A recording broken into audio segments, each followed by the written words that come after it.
প্রিয় বন্ধুরা, তোমাদের সবার জন্য একটি গুরুত্বপূর্ণ আপডেট। তোমরা যারা আরআরবি গ্রুপ ডি ভ্যাকেন্সি কিংবা আরআরবি লেভেল 1 জব ভ্যাকেন্সির জন্য অনলাইনে ফর্ম ফিল আপ করেছিলে, তোমরা অবশ্যই জানো এখন বর্তমানে এই আরআরবি গ্রুপ ডি ভ্যাকেন্সি নিয়ে কোর্ট কেস চলছে। এখানে তোমাদের কোর্ট কেসটা চলছে মিনিমাম এডুকেশন অ্যান্ড কোয়ালিফিকেশান নিয়ে।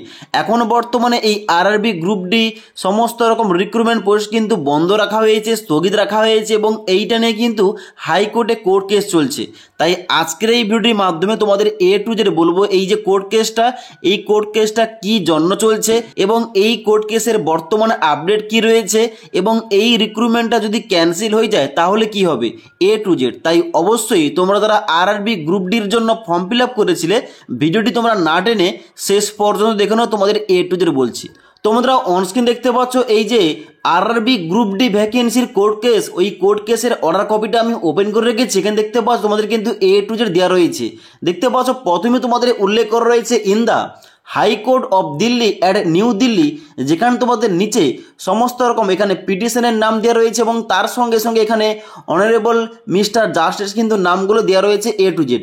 যেখানে তোমাদের সব থেকে যারা ইম্পর্টেন্ট এখানে তোমাদের সাবজেক্ট কী বলা হচ্ছে, সাবজেক্ট তোমাদের বলা হচ্ছে যে minimum educational qualification for recruitment from open market in level 1 of the pay matric 7 CPC. অর্থাৎ এই যে গ্রুপ ডি কিংবা লেভেল 1 জব ভ্যাকেন্সি এর যে মিনিমাম এডুকেশন কোয়ালিফিকেশান, ওইটা নিয়ে কিন্তু বর্তমানে কোর্ট কেসটা চলছে। কেন চলছে তোমাদের বলে রাখি, তোমরা অবশ্যই হয়তো জানো যে এর আগে 2019 সালে আরআরবি গ্রুপ ডি কিংবা লেভেল 1 জব ভ্যাকেন্সির জন্য কিন্তু অফিসিয়াল নোটিফিকেশান আউট করা হয়েছিল, রিক্রুটমেন্ট চলছিল এবং ঠিক তারপরে এখানে কিন্তু তোমাদের প্রত্যেকটা আরআরবির আন্ডারে তোমাদের ঘোষণা করা হয়েছিল যে এখানে তোমাদের শুধুমাত্র আরআরবি গ্রুপ ডিতে যারা তোমরা আইটিআই পাস করেছো তোমরা আবেদন করতে পারবে এবং যারা তোমরা অ্যাপ্রেন্টিসশিপ করে রেখেছো তোমরা কিন্তু আবেদন করতে পারবে। এখানে কিন্তু মাধ্যমিক পাস উল্লেখ ছিল না, কিন্তু 2025-এর শুরুতেই একটা অফিসিয়াল নোটিফিকেশান দিয়ে এখানে উল্লেখ করা হলো এখানে তোমাদের কিন্তু মাধ্যমিক পাস যোগ্যতার সমস্ত পোস্ট হয়েছে, মাধ্যমিক পাস যোগ্যতায় আবেদন করা যাবে।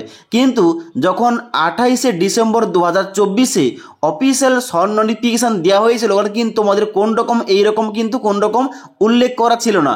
কিন্তু যখন অফিসিয়াল ফুল নোটিফিকেশান পাবলিশ করা হলো ওখানে কিন্তু দেখা গেলো যে তোমরা যারা মাধ্যমিক পাস করে রেখেছো তোমরা কিন্তু এখানে এই গ্রুপ ডির জন্য আবেদন করতে পারবে এলিজিবল সমস্ত পোস্টে, তা হতে পারে টেকনিক্যাল কিংবা নন টেকনিক্যাল পোস্ট।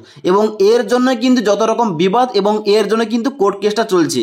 যারা যে সমস্ত ক্যান্ডিডেট আইটি পাস করে রয়েছে, যে সমস্ত ক্যান্ডিডেট অ্যাপ্রেন্টিসশিপ করে রেখেছে তারা কিন্তু এখানে চাইছে যে তাদের পক্ষে কোর্ট কেসটা তাদের পক্ষে যাক এবং তারা যাতে একটা বিচার পায়। কারণ এখানে কিন্তু অনেক দিন ধরে কিন্তু এখানে তোমাদের সমস্ত জায়গায় এখানে উল্লেখ করা ছিল আরআরবির অফিসিয়াল ওয়েবসাইটে যে এখানে কিন্তু আরআরবি গ্রুপ ডির জন্য শুধুমাত্র অ্যাপ্রেন্টিসশিপ পাস ক্যান্ডিডেটরা এবং আইটি পাস ক্যান্ডিডেটরা কিন্তু এখানে আবেদন করতে পারবে। কিন্তু হঠাৎ এই পরিবর্তনের কারণে কিন্তু এখানে কোর্ট কেসটা করা হয়েছে এবং যার জন্য কিন্তু এখানে তোমাদের এ টু জেড জাজমেন্ট দেওয়া রয়েছে। ওকে, এখন বর্তমানে লেটেস্ট আপডেট অনুযায়ী হাইকোর্টের তরফ থেকে জানানো হয়েছিল যে রেলওয়ে রিক্রুটমেন্ট বোর্ড যাতে এমন একটা প্রমাণ এখানে পেশ করে তারা যাতে তার ভিত্তিতে একটা শুনানি কিংবা ঘোষণা করতে পারে। এবং এই সম্পর্কে 8 নম্বর পয়েন্টে এখানে উল্লেখ করা রয়েছে পয়েন্টটা যে counter affidavit if any positively B field on or before 22 March 2025 তারিখ। যদি আরআরবি বোর্ডের কোন রকম কিছু বলার থাকে কিংবা কোন রকম কিছু পেশ করার থাকে 22শে মার্চ 2025 তারিখের আগে কিন্তু পেশ করতে হবে। কারণ এখানে তো কিন্তু তোমাদের নিচে পয়েন্টটা দিয়ে বলা হচ্ছে 10 নম্বর পয়েন্টে যে given the importance of the matter renotify for hearing and disposal 28শে মার্চ 2025 তারিখ। অর্থাৎ এখানে কিন্তু তোমাদের যে ফাইনাল ঘোষণাটা কিংবা তোমাদের যে শুনানি দেওয়া হবে হাইকোর্টের তরফ থেকে তার ডেটটা দেওয়া রয়েছে আগামী 28শে মার্চ 2025 তারিখ।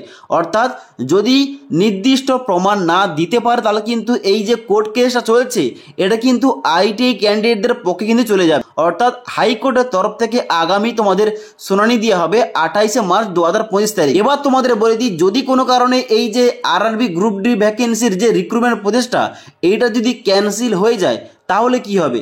দেখো এখানে কিন্তু প্রচুর ক্যান্ডিডেট কোটি কোটি স্টুডেন্টস কিন্তু এখানে অ্যাপ্লিকেশান করেছে, অ্যাপ্লিকেশান ফিস পেমেন্ট করে, তাহলে তাদের যে অ্যাপ্লিকেশান ফিসটা ওইটা কিভাবে রিফান্ড হবে। আর যদি এখানে ক্যান্সেল না হয়, যদি এখানে শুধুমাত্র আপডেট করতে দেওয়া হয়, তাহলে কিন্তু আপডেটটা কীভাবে হবে এটা কিন্তু দেখার পালা। এবং এইটা কিন্তু রেলওয়ে রিক্রুটমেন্ট বোর্ড কীভাবে ব্যবস্থা করে কিন্তু অবশ্যই কিন্তু পরবর্তীতে দেখতে হবে। ওকে, তো আগামী 28শে মার্চ 2025 তারিখে যখন হাইকোর্টের ফাইনাল শুনানি হবে, এই শুনানি হওয়ার পর আমাদের দেখতে হবে এই শুনানিটা কীরকম দেওয়া হয়েছে কিংবা কার পক্ষে দেওয়া হয়েছে।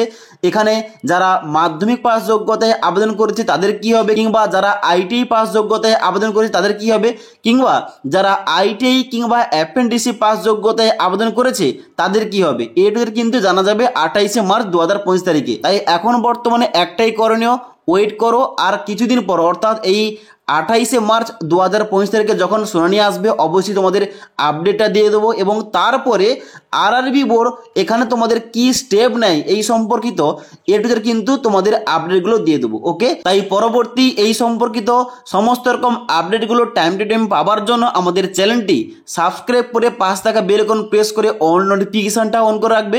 যখনই আমাদের চ্যানেলে কোন রকম ভিডিও পাবলিশ করা হবে ভিডিওর নোটিফিকেশানগুলো তোমাদের কাছে সঙ্গে সঙ্গে পৌঁছে যাবে। ওকে।